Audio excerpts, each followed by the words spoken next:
बिना एक सेकंड भी व्यर्थ किए एक पेन अपने हाथ में रखिए, तेजी से प्रश्नों को पढ़िए और उनको क्लासीफाई करते चलिए। क्लासीफाई करने का मतलब क्या है? कुछ प्रश्न ऐसे होंगे जो आपको नहीं आते होंगे, आप उन प्रश्नों के सामने क्रॉस लगा दें। कुछ प्रश्न ऐसे होंगे जो आपको आते हैं या नहीं आते हैं, आप थोड़ा सा संदेह में होंगे कि ऐसा लगता है कि आप इसका उत्तर जानते हैं पर आप निश्चित नहीं है कि इसका उत्तर वही है जो आपको अभी समझ में आ रहा है। अगर संदेह का मामला है तो ऐसे प्रश्नों के सामने ऐसा निशान लगा दें। कुछ प्रश्न ऐसे होंगे जो आपको आते होंगे कि हाँ आप कंफर्टेबल है, आप लिख सकते हैं, उनके सामने ऐसा निशान लगा दें। कुछ प्रश्न ऐसे होंगे जो आपको बहुत ही अच्छे आते होंगे, शानदार तरीके से आते होंगे, उनके सामने आप स्टार जैसा मार्क कर दें या डबल टिक मार्क कर दें, कोई भी एक निशान लगा लें। ये 5 मिनट जो आप खर्च करेंगे, इन 5 मिनट से आपको ये पता लग जाएगा कि आपकी पूरे पेपर में स्थिति क्या है। 20 प्रश्नों में से कौन कौन से प्रश्न आपको अच्छे से आते हैं, कौन से प्रश्न आपको बहुत अच्छे से नहीं आते हैं। और मेरी अगली सलाह ये होने वाली है कि आप जिन प्रश्नों को ठीक से जानते हैं उन पर ठीक से समय दीजिए, और जो प्रश्न आपको ठीक से आते ही नहीं है उस पर उतना समय मत दीजिए, क्योंकि अल्टीमेटली परीक्षक को इस बात से मतलब है कि आपने उत्तर कैसा लिखा। और यदि आपके सारे उत्तर बराबर स्तर के हो ही नहीं सकते तो आप सब पर बराबर समय क्यों दें, बराबर ऊर्जा क्यों खर्च करें। तो मेरी पहली सलाह यह है कि शुरू के 5 मिनट, ज़रूरत पड़े 7 मिनट तक भी जाइए, सारे प्रश्नों के सामने एक मार्क कर लीजिए कि ये प्रश्न किस लेवल पर आपको आता है। मेरा अनुमान है कि जो बहुत अच्छे विद्यार्थी होंगे 20 में से लगभग 5 प्रश्नों के आसपास ये मार्क लगाएंगे, कम से कम 10 प्रश्नों के आसपास ये वाला मार्क लगाएंगे, और 5 प्रश्न ऐसे होंगे पेपर में जिन पर या तो क्वेश्चन मार्क लगा होगा या क्रॉस लगा होगा। इन दोनों को मिला के 5 मान लीजिए। ये मैं उनकी बात कर रहा हूं जिन्होंने अच्छे से उस विषय की पढ़ाई की है, गंभीर विद्यार्थी हैं। अब ऐसा होने का मतलब है कि आपको पेपर शुरू होते ही पता है कि 20 में से 5 प्रश्न आपको बहुत शानदार आते हैं, पहला, 8वां, 12वां, 17वां और 20वां। 10 सवाल ऐसे जो आपको आते हैं, अच्छे आते हैं, लेकिन ऐसा नहीं है कि आप उसमें कोई बहुत 30 मार्क हैं, बहुत कमाल करने वाले हैं, उनको आपको नंबरिंग पता है और आपको शुरू से ही इस बात का इल्म है, एहसास है कि 5 प्रश्न आपको या तो बिल्कुल नहीं आते हैं, और अगर आते हैं तो संदेह है कि आप कितना अच्छा उत्तर उस पर लिख पाएंगे, क्लैरिटी आपको नहीं है। ये जानना, ये क्लैरिटी होना कि पूरे पेपर में आपकी क्या स्थिति है, इसी से आप बाकी लोगों की तुलना में कुछ आगे बढ़ जाते हैं। कैसे बढ़ते हैं ये बात अभी आपको जल्दी ही समझ में आने वाली है। जब 5 मिनट आपके निकल गए तो हम मान लेते हैं कि आपके पास लगभग 175 मिनट बचे हैं, यानी कि 2 घंटा 55 मिनट बचे हुए हैं। अब इससे शुरू होता है दूसरा प्रश्न, हम प्रत्येक उत्तर पर कितना समय लगाएं, क्या हम सभी उत्तरों पर बराबर समय लगाएं। मेरी आपको राय है कि बराबर समय लगाने के बाद सोचना भी अपने आप में एक गुस्ताखी है, जिससे हमें बचना चाहिए। निरर्थक बात है, अनावश्यक बात है। और हमने जो शुरुआत में कोशिश की है वो इसीलिए की है क्योंकि हम सभी प्रश्नों को बराबर समय नहीं देंगे, क्योंकि सभी प्रश्नों से हमें बराबर अंक नहीं मिलने वाले हैं। जहाँ से अंक मिलने की संभावना ज़्यादा है, क्यों ना हम वहाँ ज़्यादा ऊर्जा खर्च करें, और जहाँ से ज़्यादा अंक मिलने की संभावना है ही नहीं, वहाँ हम क्यों अपनी ऊर्जा का अपव्यय करें, क्यों विनष्ट करें अपनी ऊर्जा को। तो प्रति उत्तर कितना समय दें? तो हम इसको यूँ समझें कि अगर आपके पास 175 मिनट हैं और 20 प्रश्न हैं, तो औसत समय तो मोटे तौर पर सीधे सीधे हम कहें तो 9 मिनट से कुछ कम, यानी कि 8 मिनट 45 सेकंड बनता है। आपके पास एक प्रश्न के लिए 8 मिनट 45 सेकंड है, अगर आपने शुरू में 5 मिनट लगा दिए हैं सारे प्रश्नों को पढ़ने के लिए। अब 8 मिनट 45 सेकंड में ध्यान रखना है, इसमें आपको प्रश्न का पढ़ना, समझना, रूपरेखा बनाना, लिखना, ये सब इसमें शामिल है। कायदे की बात करें तो इसमें से आप हर प्रश्न में लगभग 1 मिनट मान के चलिए कि समझने, रूपरेखा बनाने में ही खर्च होगा।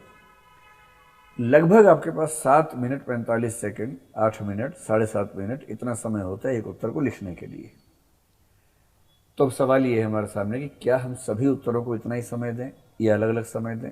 इसका उत्तर मेरे हिसाब से ये होगा कि हर प्रश्न को उत्तर के लिए बराबर समय नहीं मिलना चाहिए, और ऐसा मैं 2 वजहों से कह रहा हूं। एक वजह तो सीधे सीधे ये है कि जिस प्रश्न में जितना ज़्यादा स्कोप नंबर मिलने का है उतना ज़्यादा समय आपको देना चाहिए। दूसरा एक खास बात और भी है, अगर आप देखेंगे, अगर आपने मुख्य परीक्षा दी हो या कम से कम विश्वविद्यालय की परीक्षा आपने दी ही होगी, आप पाएंगे कि सबसे शुरुआती उत्तर लिखते हुए आपकी सोचने की स्पीड भी कम होती है, लिखने की स्पीड भी कम होती है। जैसे जैसे आप परीक्षा के अंतिम समय में आते हैं, 3 घंटे पूरे होने वाले होते हैं, आप देखेंगे उस समय आपके चिंतन और लेखन दोनों की गति असाधारण हो जाती है। बहुत तेजी से पॉइंट दिमाग में आते हैं, बहुत तेज स्पीड से हाथ चलता है और आपको खुद भरोसा नहीं होता कि आपने इतने कम समय में इतने सारे प्रश्न कैसे लिख दिए, कैसे सोच भी लिए। ये फैक्टर भी काउंट करके चलिए कि आपके सोचने और लिखने की गति शुरू से अंत तक एक जैसी नहीं रहने वाली है। एक तीसरा फैक्टर भी है, परीक्षक कितना भी ऑब्जेक्टिव हो, ये मान के चलिए कि शुरुआती उत्तर में जो आपकी परफॉर्मेंस है, उस परफॉर्मेंस का असर बहुत दूर तक जाने वाला है। अगर शुरू के 5-6 प्रश्न उसको बहुत अच्छे लगे, आपके उत्तर बहुत अच्छे लगे, तो उसके मन में एक एहसास ही आ जाता है कि ये विद्यार्थी बहुत अच्छा है, इसका सिलेक्शन होना चाहिए। और उसके बाद हालत ये होती है कि बाद के उत्तरों में अगर थोड़ा बहुत आप कम भी लिखेंगे तो भी वो इस भाव से भरा होता है कि इसको आना चाहिए, इस बच्चे का सिलेक्शन होना चाहिए, और वो थोड़ा उदार होकर आपको एक आध अंक एक्स्ट्रा ही देता है। इसकी बजाय अगर आपके शुरुआती उत्तर खराब हैं और बाद के उत्तर बहुत अच्छे हैं, तो मान के चलिए कि शुरुआती उत्तरों के खराब होने का असर बाद तक जाएगा और आपके कुछ प्रश्नों के उत्तरों के अंक जितने मिलने चाहिए थे उसकी तुलना में कम होंगे, क्योंकि इनिशियल इम्पैक्ट आपका अच्छा नहीं है। जिसको अंग्रेजी में कहते हैं first impression is the last impression. First impression last impression भले ना हो, किंतु फर्स्ट इंप्रेशन उसमें ड्यूरेंस होती है, ड्यूरेबल होता है, काफ़ी दूर तक असर डालता है। ये बात कहने में कोई हर्ज नहीं होना चाहिए। इन 3 फैक्टर्स को ध्यान रखते हुए मेरी सलाह आपको ये है कि आप शुरुआती प्रश्नों में समय ज़्यादा दें, बाद के प्रश्नों में समय कम दें। और इसी में हम ये भी समझेंगे कि सीक्वेंस हम कैसे बनाएंगे, ये इसकी अगली बात है। पहले प्रश्नों पर हम टाइम फिक्स कर लें। हम मान लेते हैं कि जो आप पहले 5 प्रश्न लिखेंगे, फिर जो 5 लिखेंगे, फिर 5 और फिर 5, इनको 4 वर्गों में बांट लेते हैं। हमारे पास औसत समय 8 मिनट 45 सेकंड हर प्रश्न के उत्तर के लिए है। और मैं चाहूंगा कि पहले 5 प्रश्नों में आप लगभग 12 मिनट प्रति प्रश्न खर्च करें। ये 12 मिनट थोड़े ज्यादा लग रहे होंगे आपको, लेकिन आप विश्वास मानिए कि ये आपके लिए बहुत उपयोगी बात है। 12 मिनट के बाद जब 6 से 10वें प्रश्न पर आए तो आप लगभग 10 मिनट पर आ जाइए। अभी भी आप अपने सही समय से ज्यादा समय ले रहे हैं, कम से कम 1.5 मिनट ज्यादा ले रहे हैं, पर लीजिए, कोई दिक्कत नहीं है। 10 प्रश्न होते होते आपका इंप्रेशन अच्छा बन चुका है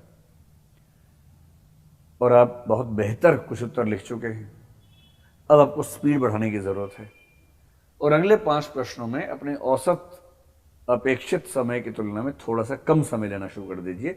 जैसे अगर आपके पास 9 मिनट या 8 मिनट 45 सेकंड प्रति प्रश्न है, तो अब आप यहां पर लगभग 8 मिनट के आसपास या पौने 8 मिनट के आसपास लेना शुरू कर दीजिए। और आखिरी 5 प्रश्नों में जो मैं आपको कहने वाला हूं वो ये है कि अगर आप लगभग 5.5 मिनट के आसपास या 5 मिनट 30 सेकंड अगर समय की भाषा में लिखें, 5 मिनट 30 सेकंड अगर आप हर प्रश्न में खर्च कर रहे हैं तो भी पर्याप्त है। ये पर्याप्त 2 कारणों से है। एक तो ये कि ये वही 5 प्रश्न हैं जो क्वेश्चन मार्क या क्रॉस वाले क्वेश्चंस हैं जो आपको नहीं आते हैं, और दूसरा, ये 5 प्रश्न आमतौर पर वो प्रश्न भी हैं जो परीक्षा के सबसे अंत में हैं और जिनका असर परीक्षक पर इस रूप में नहीं पड़ेगा कि उसका नुकसान आगे चला जाए, बल्कि इस मनस्थिति में पड़ेगा कि ये विद्यार्थी बेसिकली बहुत अच्छा है।